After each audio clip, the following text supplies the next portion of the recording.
수로마의 멸망과 교황령.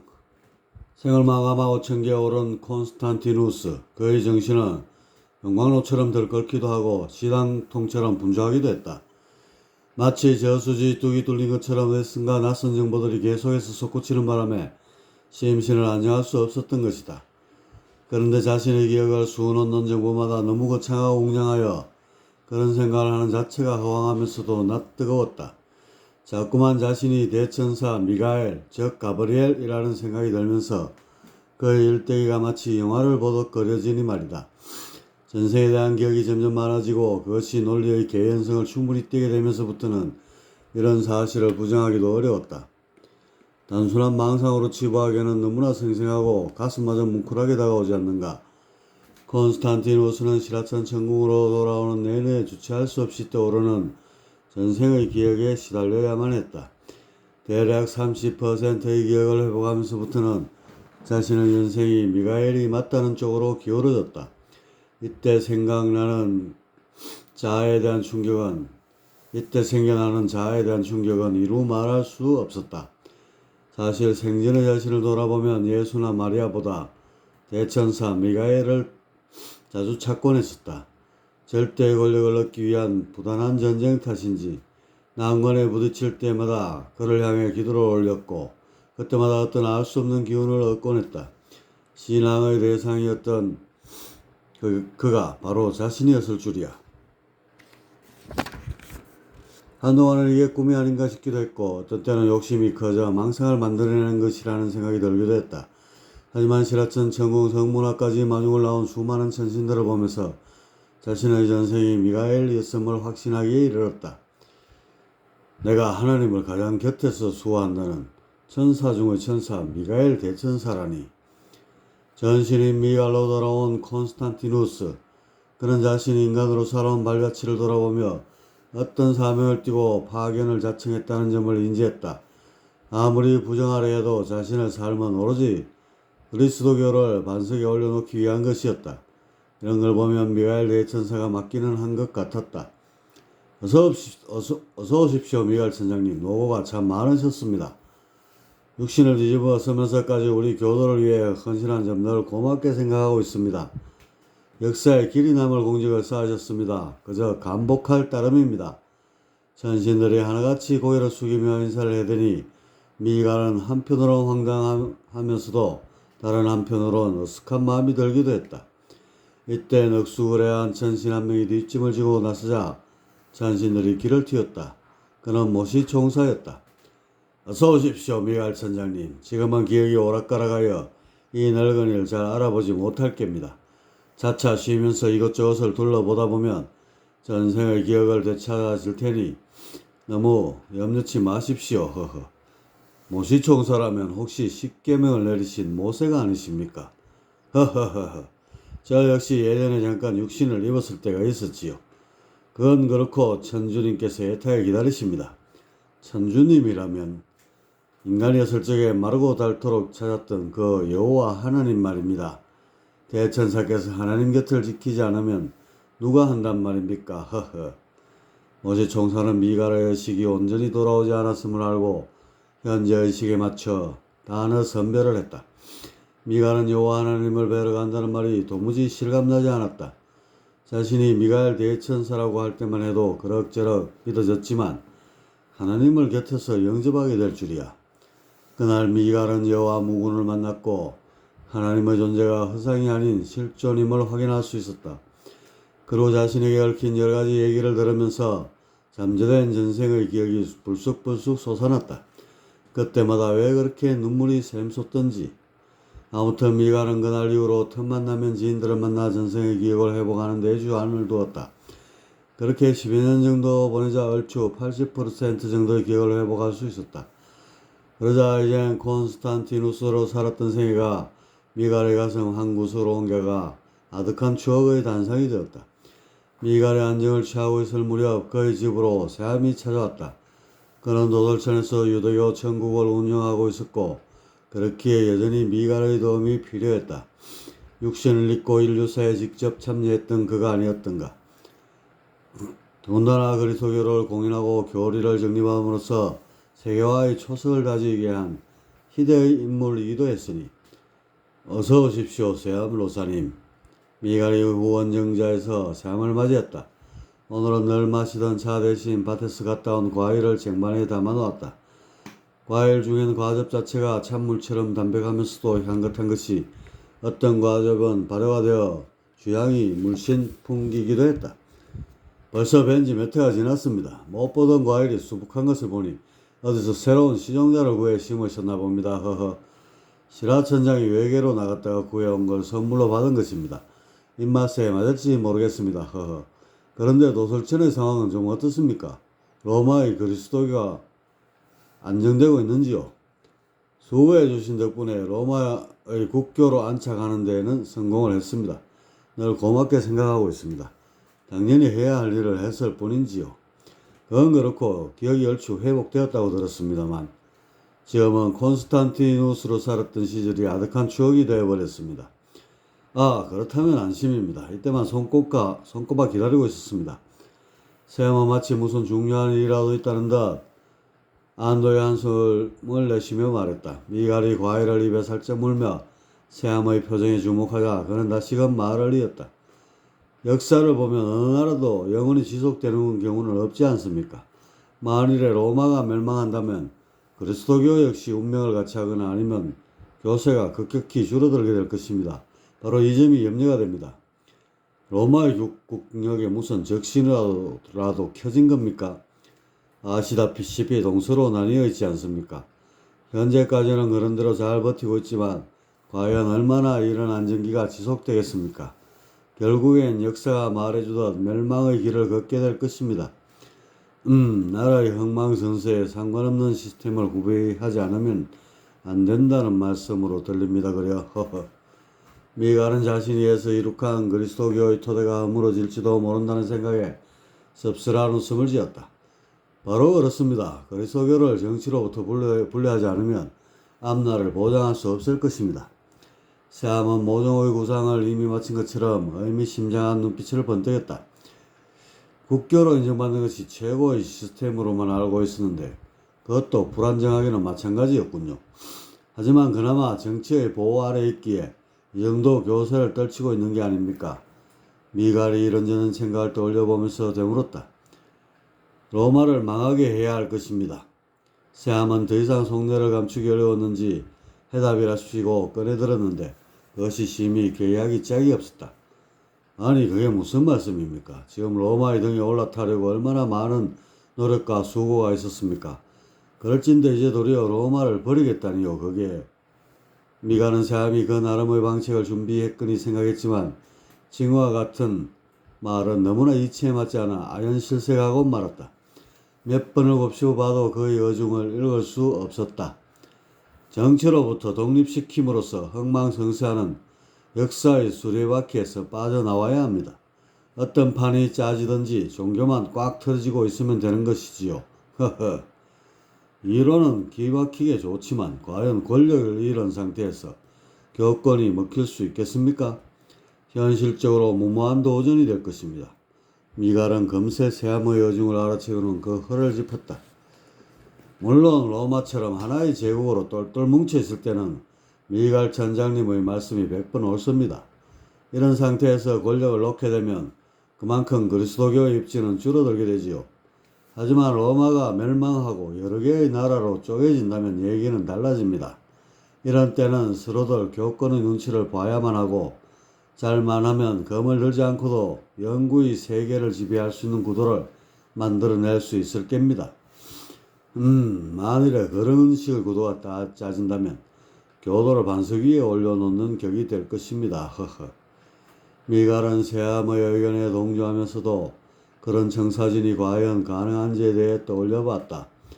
첫째로는 초유의 강성대국인 로마 제국을 어떻게 허물 수 있느냐는 점이고, 둘째는 이후에 쪼개져 나간 여러 나라들을 어떻게 교권 아래 묶어 놓을 수 있느냐는 것이었다. 로마 제국은 여러 민족과 나라를 병합하여 만들어진 연합국이다. 특이한 점은 타 민족을 복속시켜 피지배층으로 삼지 않고 그들을 동등하게 포용했다는 것이다.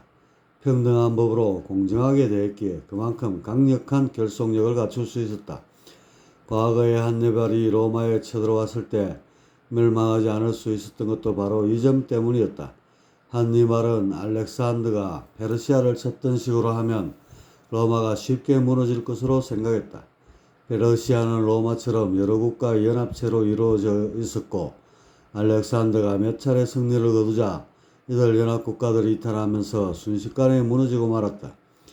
이 사례를 가슴에 품고 한니발은 로마와 싸워 승리를 연거푸 따냈다. 하지만 알렉산더가 이룬 것보다 더 크고 많은 수의 승리를 거머쥐었음에도 로마의 균열은 일어나지 않았다. 왜냐? 제국에 참여한 수많은 국가들은 로마의 피지배층이 아니라 그들 자신이 로마였기 때문이었다. 이처럼 로마는 유래를 찾아볼 수 없이 강력하게 결합된 대제국이다. 이런 로마를 과연 무너뜨릴 수 있을 것인지 미갈이 이런저런 고민에 휩싸였을 때 서너 개의 과일을 먹어치운 새암이 우는 낯빛으로 입을 열었다. 청장님께서 용병 몇 명만 구해주시면 적어도 서로마 정도는 무너뜨릴 수 있지 않을까 싶습니다. 용병이요? 예, 천신급의 용병 두세 명만 게르만족으로 태어나게 하면 아마 그들이 서로마를 멸망시킬 것입니다. 이리만 되면 황제 위에 교황이 군림하는 시스템은 제가 알아서 만들겠습니다. 동로마는 역사의 운명에 그대로 맡겨도 될 것이고요.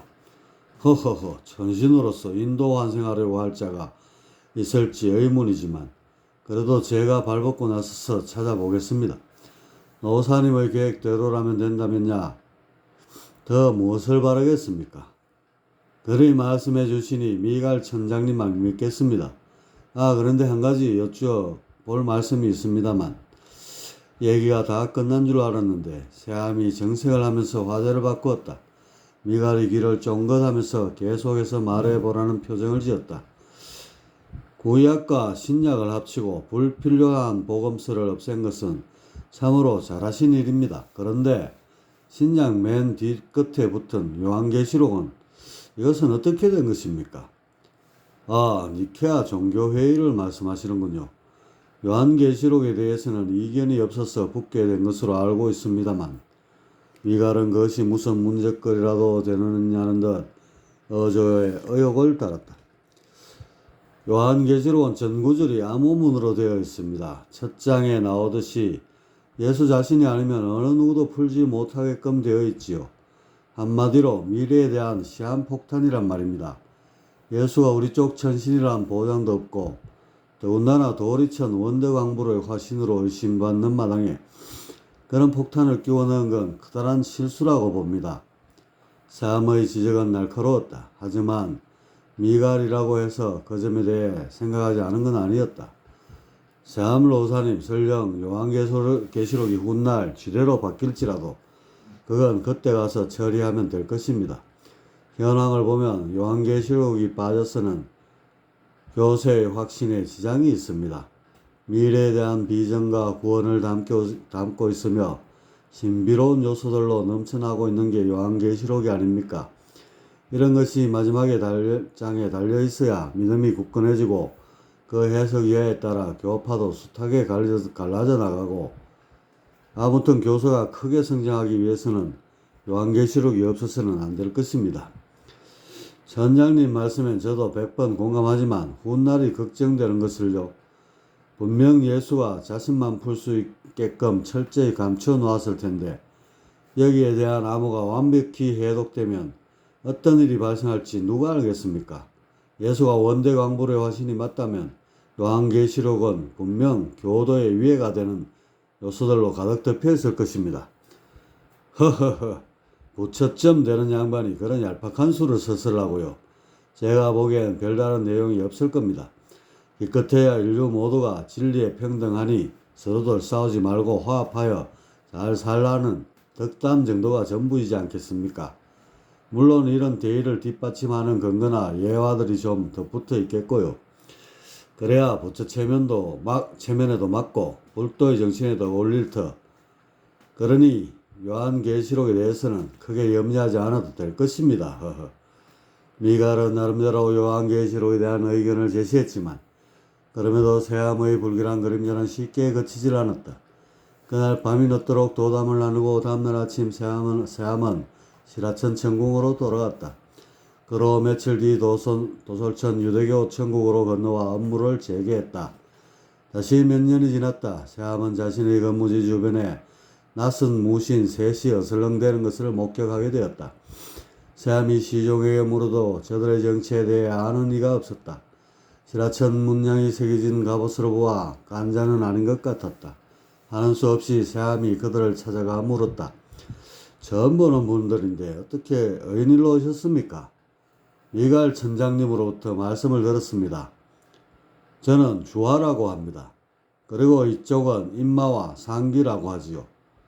아, 그렇다면 정말로 우리 교도를 위해 육신을 입고 인도 환생을 하신단 말씀입니까? 우리는 교도니 뭐니 별로 관심이 없습니다. 일이 제법 화끈할 것 같기도 하고요. 또한 첨보도 두둑히 챙겨준다고 하니 일이 나서게 됐지요. 자세한 건 세암 로사님으로부터 들으라고 하셨습니다. 세암은 미갈이 어디서 이런 용병들을 구했는지 화색이 만발해졌다. 그들을 극진히 대접하고는 인간으로 태어나서 해야 할 일을 조목조목 알려줬다. 하지만 막상 육신을 잃게 되면 그런 얘기들은 하나도 남아있지 않게 되고 그렇기에 방향성 하나만큼은 강력하게 심어주어야 한다. 바로 서로마를 멸망시키라는. 주하와 임마, 상기는 후이 대접을 받고 얼마 뒤 시간차를 두고 인간으로 태어나게 되었다. 재밌는 사실은 둘도 없이 막연한 사이인 이들 셋것이 육신을 잃게 되면서는 악역으로 조각나게 됐다는 점이다. 먼저 두각을 나타낸 이는 상기였다. 그는 리치멜의 후계자 오레스테스라는 인물로 태어났는데 자신의 야망을 위해 475년 10월 31일 아들인 로물루스를 황제로 세우게 되었다. 하지만 점점 세력이 불현하던 게르만족의 용병대장 오도아케르의 반란마저 막을 수는 없었다. 오도아케르는 주하가 환생한 인물이었다. 476년 8월 오도아케르는 군대를 몰아 오레스테스를 공격하기 시작했다. 전쟁으로 치자면 오도아케르와 오레스테스는 둘도 없는 전생으로 치자면 그 둘은 둘도 없는 절친이지만 육지를 뒤집어쓴 마당에 상대를 알아볼 리가 없었다. 결국 접전이 벌어졌지만 이미 썩을 대로 썩어버린 로마 군대가 오도아케르가 이끄는 게르만 용병들을 당해낼 수 없었다. 오레스테스는 전쟁에서 비참하게 죽었고 몇 주 뒤인 476년 9월 그의 아들 로물루스 또한 강제로 퇴위당하고 말았다. 이로써 로마 제국의 반쪽이 오도아케르에 의해 멸망당하고 말았다. 오도아케르는 동로마 제국의 황제를 인정하면서 평화를 모색했다. 하지만 그곳의 황제 제노의 속셈은 달랐다. 그런 겉으론 오도아케르의 손을 잡아주면서도 내심으론 그를 정벌할 뜻을 굽히지 않았다. 제노는 동고토왕 오도리쿠스에게 오도아케르를 칠 것을 엄밀히 제안했다.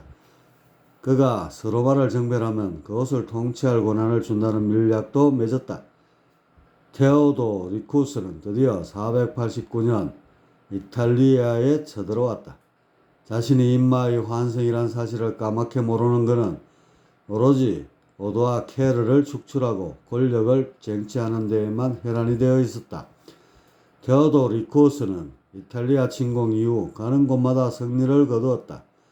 그리고 493년 마지막으로 라벤나를 점령하여 오도아케르의 황복을 받아냈다. 얼마 후 오도아케르가 처형당하면서 테오도리쿠스의 동고토족이 서로마 제국을 차지하게 되었다. 이때부터 로마 제국의 분열이 더욱 가속하게 되었으니 드디어 새로운 운수가 활짝 열렸습니다. 감탄스러운 눈길로 지구의 한쪽 지역을 내려다보며 외친 이는 세암이었다. 그러자 옆에 있던 미갈이 그것이 마치 자신의 공인 양 덕의 미소를 한껏 내비쳤다. 역시 용병들은 제대로 고른 것 같습니다. 이제 머지않아 서로만은 조각날 것입니다. 하지만 어떻게 교권 아래 저 야수들을 굴복시킬 수 있을지 그것이 실로 숙제입니다. 미갈 천장님, 여태껏 큰 수고를 아낌없이 해주셨으니 이제부터 이 일은 제가 맡아서 하겠습니다. 지켜봐 주십시오. 허허. 세함은 이미 그 점에 대해 철저히 준비를 마쳐 놓은 듯 했다. 사실이 그랬다. 그는 자신의 측근들을 주기적으로 내려보내 교권을 세울 만반의 준비를 하고 있었다. 그것이 현실로 드러난 것은 몇백 년이 지난 뒤였다. 서기 476년 서로마 제국이 멸망하자 이탈리아 반도는 그야말로 무주공산이 되었다. 이어 북쪽에서 떼거리로 몰려온 게르만족들의 권력 다툼의 장으로 변해버렸다. 게르만족이 수많은 부족으로 갈라져 있는 데다가 저마다 나라를 세워대는 통에 상황은 더욱 복잡해져 갔다. 그럼에도 여전히 교황은 최대 권력자로서 자리매김하고 있었다. 로마가 조각났음에도 종교는 변한 것이 없었다. 권력이 한쪽으로 편중되지 않았기에 각 영토의 나라들은 교황의 눈치를 봐야만 했다. 왜냐? 교황의 반기를 드는 것은 다른 나라들이 연합해서 침공해올 구실을 만들어주기 때문이었다. 바로 교황은 조각난 권력의 틈새를 파고들어 또 다른 형태의 절대 권력을 행사하게 된 것이었다. 교황이 두려워한 것은 어느 한 나라로 권력이 쏠리는 현상이었다. 이렇게 되면 교권을 두려워할 이유가 없어지고 그만큼 교황의 지위는 낮아지게 될 것이다. 이런 위험 요소를 처음으로 드러내 보인 것이 고트족이었지만 그들은 다행히 다른 부족들의 저항이 거세어 일부 세력을 잡는 선에서 멈췄다. 이후 스칸다네비아에서 내려온 롬바르다족이 이탈리아의 반도에 나타났고 그들은 568년 롬바르디아 지역을 점령해서 롬바르드 왕국을 세웠다. 이 왕국은 점점 세력이 정대해갔고 로마 교황은 이를 경계하지 않을 수 없었다. 그래서 숙고 끝에 프랑크족의 왕 피핀에게 도움을 요청했다. 이 제이라고 오랑캐를 이용해 또 다른 오랑캐를 치려한 것이었다. 그런데 피핀, 이 자는 세함이 그토록 공들인 모든 비기를 가득 안고 있는 인물이었다. 세함의 최측근 중 한 명인 그는 기세등등하던 롬바르드 왕국을 누른 것도 모자라 교황에게 라벤나 지방을 선물로 안겨주었다. 그것이 바로 최초의 교황령으로 향후 무수한 전란이 거치지 않고 벌어질 것을 염려하여 고안해낸 묘책이었다. 정치권이 미칠 수 없는 성령을 만들어 둠으로써 교권이 영구히 지켜지게 한 것이었다. 745년 이렇게 해서 교황령이 탄생하고 숱한 굴곡을 거쳐 오늘날의 바티칸으로 이어지게 되었다. 이제 나라의 흥망성쇠에 관계없이 교권은 존속하게 됐습니다. 정치 위에 군림하며 세상을 지배하는 구조를 이뤄냈으니까요. 허허. 세함이 자신이 이룬 업적을 내려다보며 덕의의 미소를 지었다. 그러자 옆에 있던 미갈이 술잔을 가득 따라 세함에게 권하며 말했다. 그리스도교가 전 세계에 퍼지고 나라마다 우리 신도들로 넘쳐나면 자연히 그 나라의 정치에 상관없이 세상을 지배할 수 있겠군요. 이제야 좀 안심이 됩니다. 이 모든 것이 미갈 천장님께서 협조해 주신 덕분이지요. 이제 지키만 보면 세월이 알아서 교도를 성장시킬 것입니다. 허허. 이 소식을 가지고 시라천 천궁에 가면 문무 청관들이 세암 로사의 공을 크게 기리게 될 것입니다. 8번은 세웠지만 아직도 해야 할 일이 산적해 있습니다. 만사 불여턴턴이라고 혹시 모를 불도나 선도의 반격에 잠시의 틈도 보여서는 아니 될 것입니다. 허허. 세함과 미갈 둘은 마치 승리의 축배를 드는 것처럼 자신들이 이룩한 교도의 토대를 바라보며 자축의 시간을 가졌다. 그리고 먼 동이 틀 무렵 미갈은 낭보를 가지고 시라천 천궁을 향해 날아올랐다. 지금처럼 그의 발걸음이 빠르고 경쾌했던 적은 없었다. 저 멀리 떠오르는 붉은 태양이 마치 교도의 앞날을 밝히는 등불과 같이 다가왔다.